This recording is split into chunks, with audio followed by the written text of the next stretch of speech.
Two questions. One of them is about spiritual realization, and it's sort of related to what the other guy was talking about, soul flight.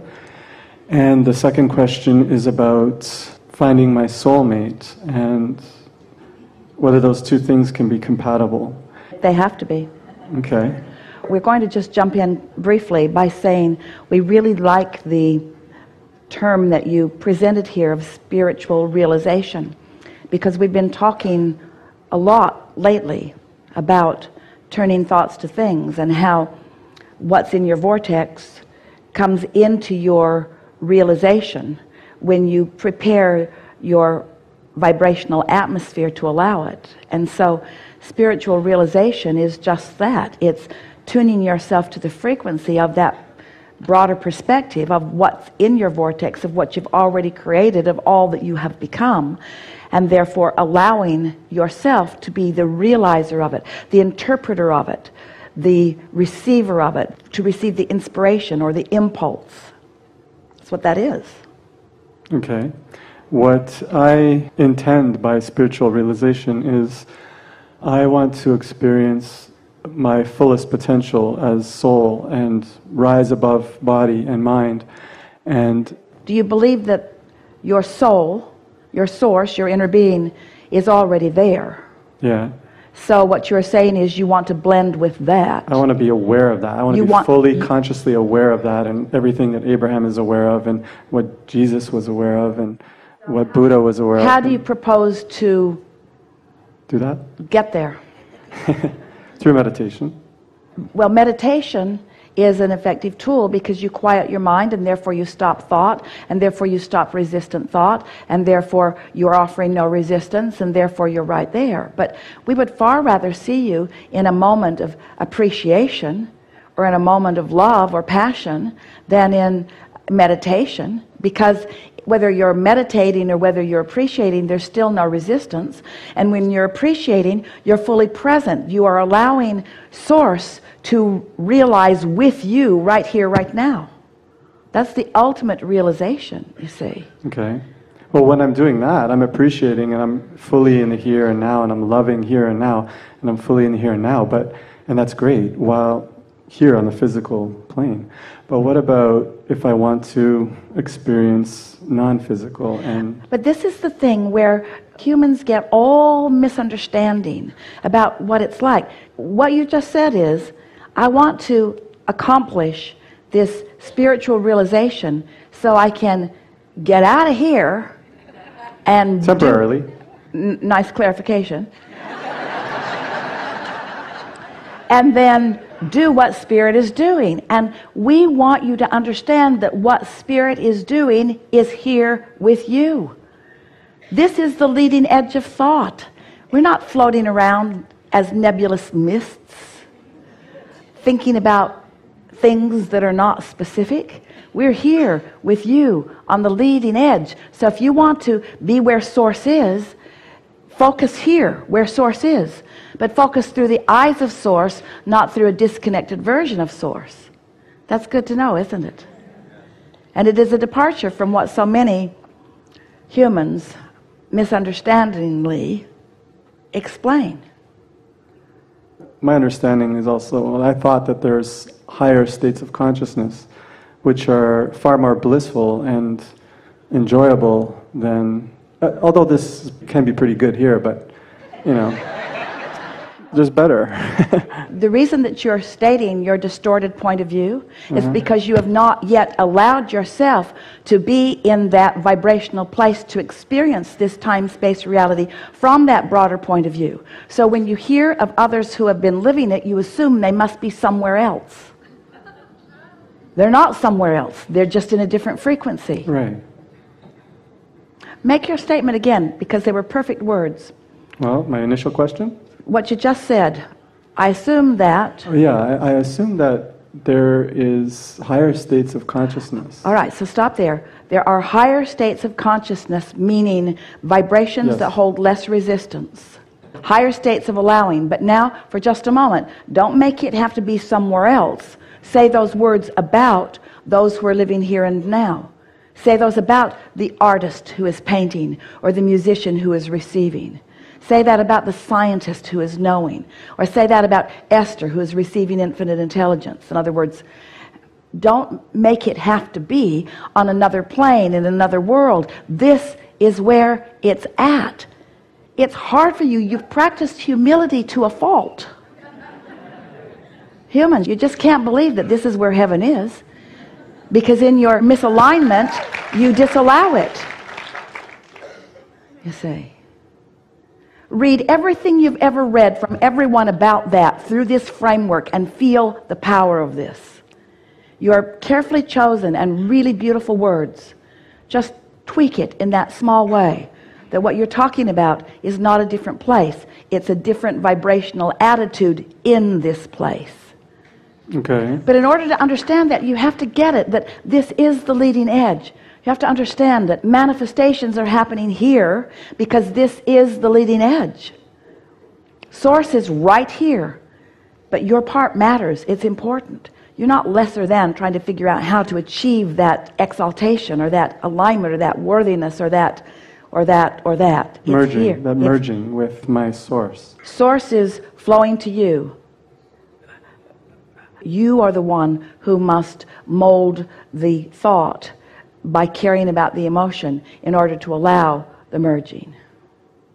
The best example we just gave you before segment of refreshment of Esther down at the gate, completely merged with source and experiencing a point of view of very familiar environment and having an extraordinary experience in her enhanced state of alignment.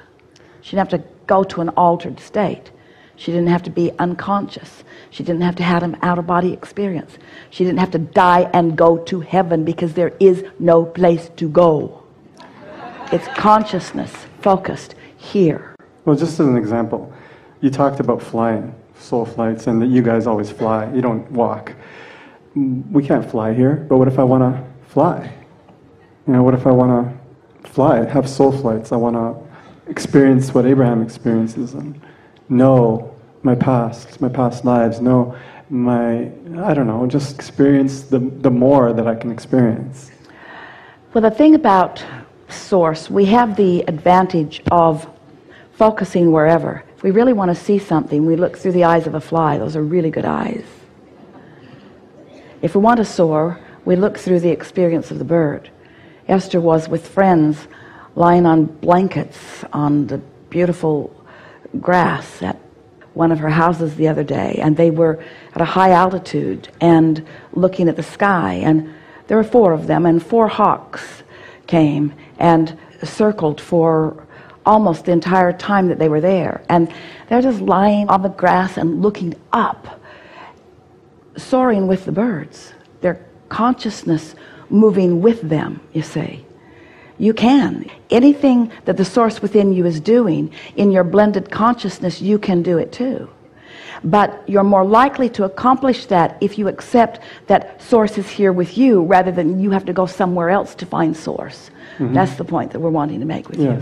Don't go somewhere else. Source is always where you are. Mm-hmm. But sometimes you've got your dial set on 98 and your source is set on 97. Don't worry about the frequencies, and so you're just not lining up. So how can I line up more, like so I can open myself up to that awareness? By caring about how you feel, mm-hmm. and by catching the momentum earlier when you're not feeling good, by no longer speaking about limitations of the physical, but expecting that everything that is desired can be experienced, by understanding that when you request something, no matter what it is, that the larger part of you receives it and becomes it, and when you become a vibrational match to that, you'll have the experience of it. And we are not discouraging you from flight, from night flight, from out of body.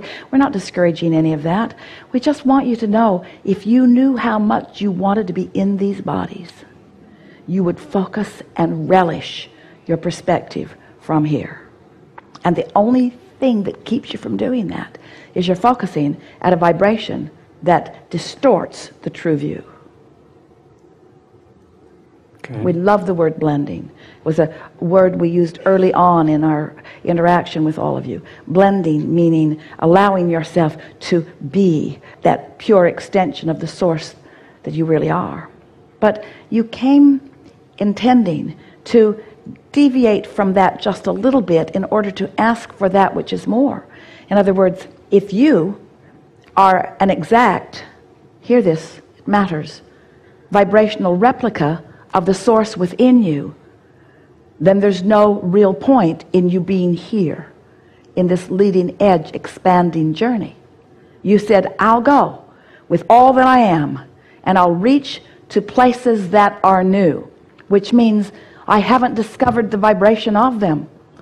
They will be new to me to experience, and in that subtle, you never experienced it to be stark contrast, I will come to new awarenesses of desire. I will take my desire to places that it has never been, to places that the desire of source has never been, because I'm unique in my experience. And as you launch those rockets of desire, source revels in the new desire that you have carved out of this time-space reality.